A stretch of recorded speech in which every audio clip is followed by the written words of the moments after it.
It might be helpful to make a distinction between a gut feeling and maybe what we would call kind of an emotional or personal reaction to something.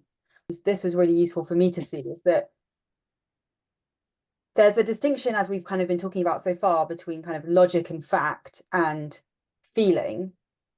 And a gut feeling or intuition, or a kind of inner knowing inside of ourselves isn't always one or the other. So it's not that it aligns perfectly with the feeling, and it's not that it aligns that it's in contradiction with the logic. Sometimes we will have really emotional reactions to something to do, or a feeling, an emotional feeling, or a kind of impulsive. We've talked about impulsivity in the chat, right? This impulsive desire to do one thing over another thing. And that to me is different from what we're talking about when we're talking about intuition, which is a kind of there's less thought involved in that. There's less active working out involved in that. So it's interesting when you were talking about, oh, I'll have a feeling and then I'll overthink it a lot. Does that, I don't know if that happens in an order, like one thing happens first and then the other thing happens, or if it kind of feels like it's all at once. But to me, that's in that kind of overthinking piece, that trying to work it out thing is an indication of you following something other than your intuition in that moment. So quite often for me, what will happen is I'll have a moment where it will be like, oh, this is obvious.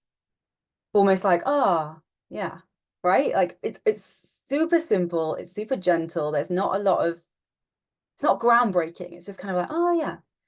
And then my kind of personal mind will get involved, and I'll start thinking and justifying, and is this the right decision? And what about my salary? And what about my long-term prospects? And what will my parents think? Or whatever it might be. And then that is what kind of puts me in knots.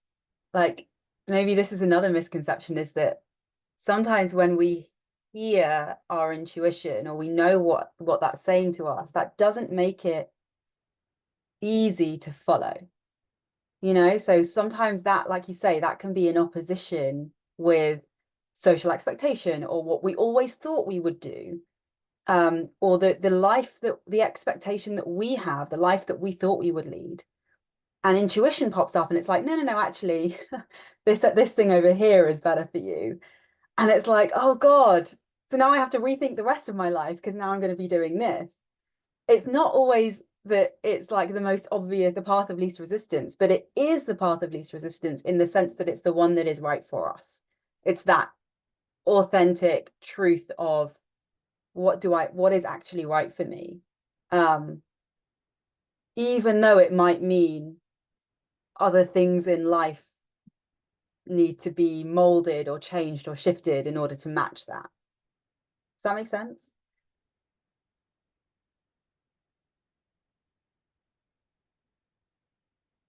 I like that you're experimenting with it though, like kind of recognizing that you're very feelings followed, and you're moving into, well, where you said something about the logic and the facts and the numbers. You're kind of drawn to that a bit of like, okay, well, where do I need to make decisions based on that? The really cool thing that I've seen about intuition, or about kind of following that, it's almost like following your nose. Like, it doesn't, like, intuition can feel like a big word, but it's just kind of what makes sense. It tends to just be very simple, and kind of, oh yeah, that kind of feeling to me. What I've noticed about that is that it can lead me down either route. So it's not always that's, like I said, it's not that that's the feeling and that it's in opposition from the fact, but sometimes my life experience will serve me in some way that I'm not kind of consciously doing, that will lead me to a certain intuition about something. So I'll give you an example of this to might help me articulate it. So I remember when I was first kind of starting to understand intuition in the language that I'm using it now. I was on a course and I was kind of being taught about it. And I was just like, I'm really not getting this. I'm obviously doing something wrong. Like these people keep talking to me about my wisdom and my intuition and following that. And I'm just like, well, I don't know. I'm not doing it. I don't, everyone else seems to be getting these big insights and I'm just not getting it at all. So what am I doing wrong? Right. And I was getting really insecure about that.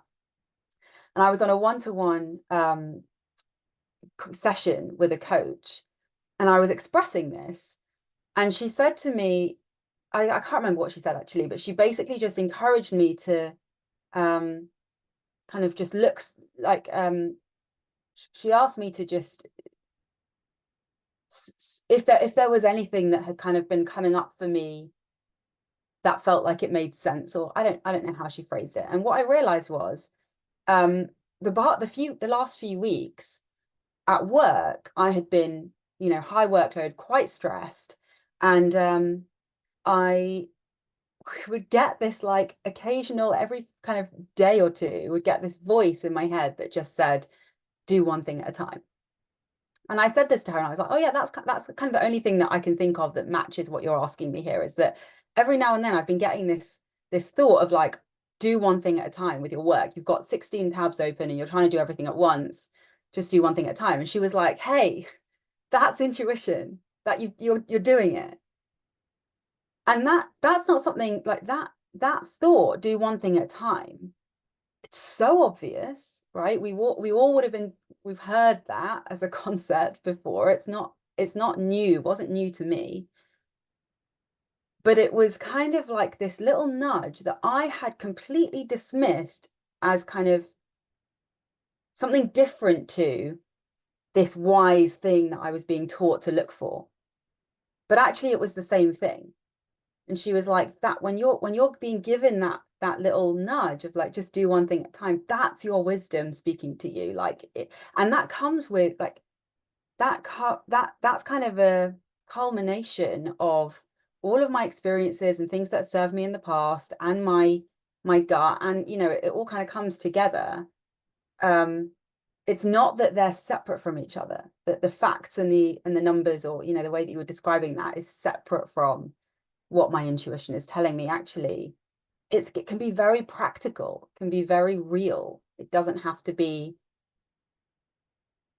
anything spiritual or anything, it's just, it can be really here and now. Like, this is what I needed in that moment. Nice. Sounds like you're doing everything right. If you, my only encouragement would be, if you find yourself getting in a twist with, do I leave, do I stay, what about, the value, aligning with my values is important, but then the all of the issues with the sector means that I should leave, that kind of getting yourself in a twist with those back and forths, consider completely putting it down for a while and see what happens. So one of the ways in which intuition and wisdom in that way gets blocked is when we have so many thoughts piling on top of each other and layering and kind of blocking any creative energy. That's what, insights, intuition, or those aha moments, like quite often they come as a little burst of inspiration, or like oh, I didn't think about that before, or why it was so obvious, why didn't that come up? That tends to happen because we're so fixed in our ideas about stuff, or opinions or judgments or thoughts about how we should be thinking about something, right? So if you find yourself doing that, and I don't get the sense that you're doing that yet, but if that starts to happen, consider that. Consider like, okay, just take a week or 2 weeks and just completely ignore it. And anytime you find yourself thinking about it, let it kind of actively put it down and see what comes up after that. And when you come back to it and see, okay, I'm looking at this with fresh eyes, you're likely to have kind of cleared the decks a little bit, and there might be some inspiration coming through about what you can do about it. Usually when we feel like there's no right answer, or there's only two options, and this one's not so great and this one's not so great, so let me just pick the lesser of two evils, right? Usually that's an indication that there's something more that we're not listening to, or that it's innocent, right? I do this too. It's not that we're doing anything wrong, it's just that there is something there that could come up that might be helpful.